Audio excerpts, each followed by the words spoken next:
Hello YouTube, this is Necrostevo and you're watching my 35th narrated Wi-Fi battle. This is a battle I had against Oscar and Stuff off of the Cerebi forums, and we had a pretty good battle. I had several battles in a row that day, I think that was last Sunday, and I was playing really good that day as far as you just had those days where you're playing better than others. But let's get right to it. He's leads off with Infernape and I start off with my Scarf Heracross.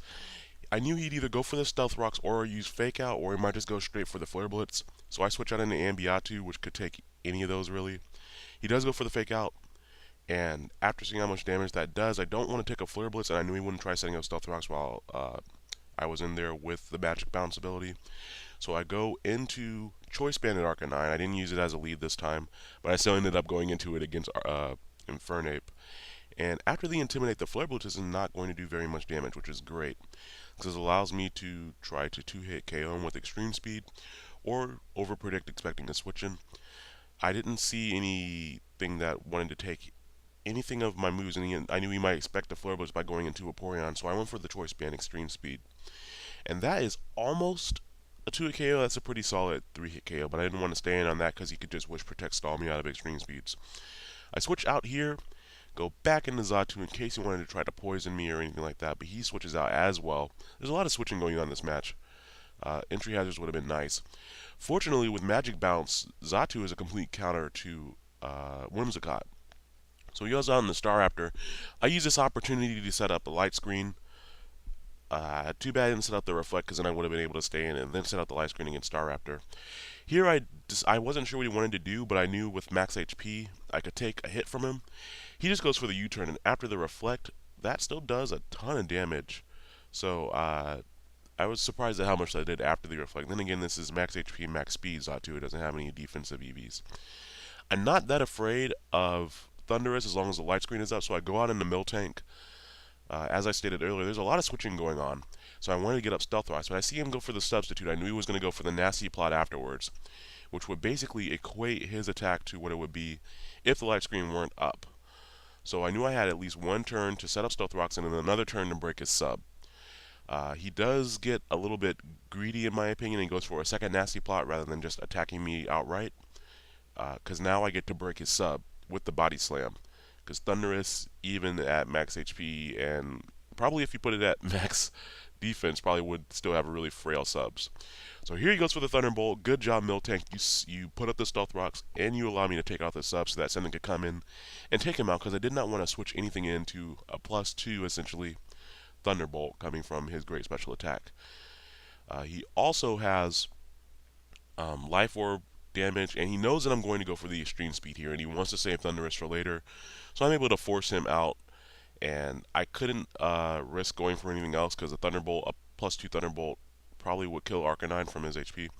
So I believe I just went for the safe extreme speed because there was no sense in risking him switching out. If I had guessed that he was going to go out in the Piloswine, I may have been able to go for the Flare Blitz, but even though with the Eevee Light, it probably would not have killed. So I wasn't sure what he wanted to do here. I knew he was more Wally. He goes for Protect, and I bring in Venusaur, which is a sub-seeding Venusaur with Mud Slap and Such Bomb. It's really just made to take things off guard and also break up the momentum of people when their accuracy is lowered.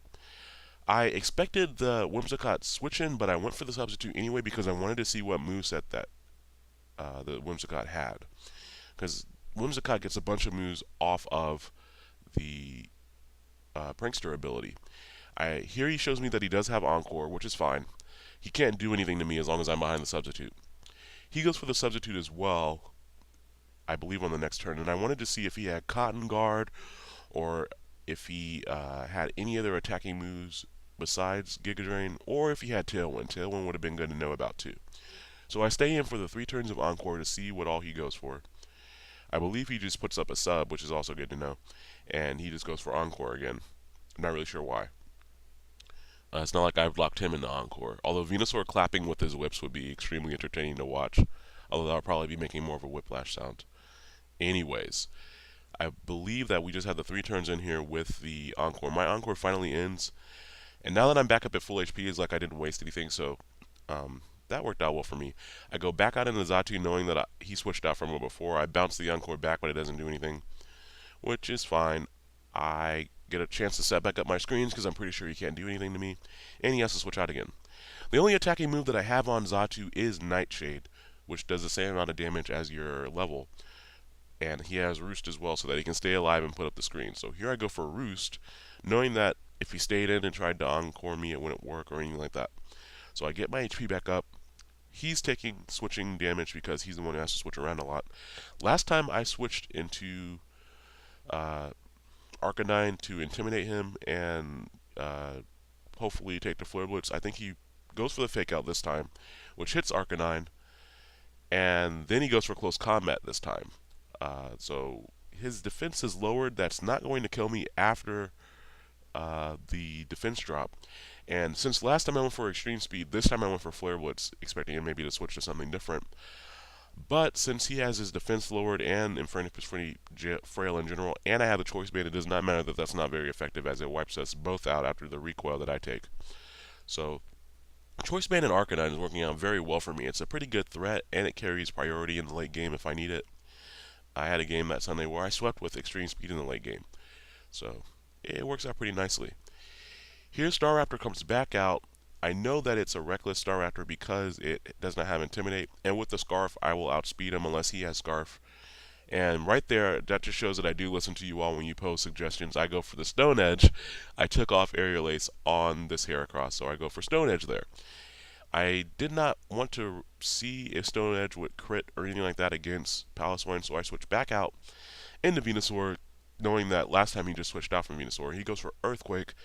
Not going to do too much to Venusaur. Piloswine has a decent attack stat, but it is the middle form. There's a reason Mamoswine is such a beast. Here I expected him to switch out into Whimsicott, otherwise I would have leech seeded him. But either way, I get residual damage on it, so that overprediction didn't matter too much on my part. He goes for Ice Fang. That was a little unfortunate. I wasn't expecting him to carry Ice Fang. I was expecting maybe Ice Shard just to have priority, which I wasn't worried about Ice Shard. I didn't really want to switch in anything to take the Ice Fang, so I used Mud Slap just to lower his accuracy in case something did have to come in on it, and to make sure that he was going to keep going for it. And I kind of sacrificed Venusaur right there, but not for nothing. Piloswine is going to go down for sure now because of the poison and because of all the Pokemon that I have left. I believe I just have, I think I have 3 Pokemon left at this point in the battle. He goes for Protect. I'm not sure why. Probably just to scout what move I'm going to lock myself into. I went for Mega Horn because it hits Vaporeon, the Whimsicott, and Thundurus is at low enough HP after Stealth Rock's entry so that Mega Horn can kill him. So he sends back in Thundurus, and he knows he does not outspeed me because I'm Scarfed. And he goes for Substitute. I'm not completely sure why he did that. I guess he wanted to substall me in case I missed Mega Horn, because Mega Horn only has 85% accuracy. So that actually was a viable strategy. But, because there was no way he was going to live a Mega Horn at that HP with his defenses. I do miss Mega Horn right there, but instead of going for Thunderbolt, he goes for Hit Power something or another. I'm not completely sure why he did that. Thunderbolt probably would have killed me or at least gotten my HP a lot lower. But since he just attacked, I was able to finish him off. That might have been Hidden Power. I don't know what that was. Hidden Power. No, doesn't he get Grass Knot? Anyways, doesn't matter.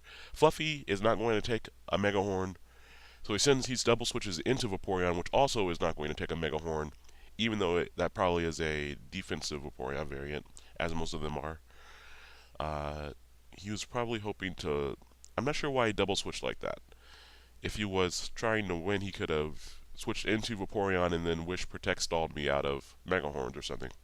Now all he has left is Whimsicott, and that is not going to take a Mega Horn. And he Leech Seeds me just to do something. He kind of conceded the battle at that point.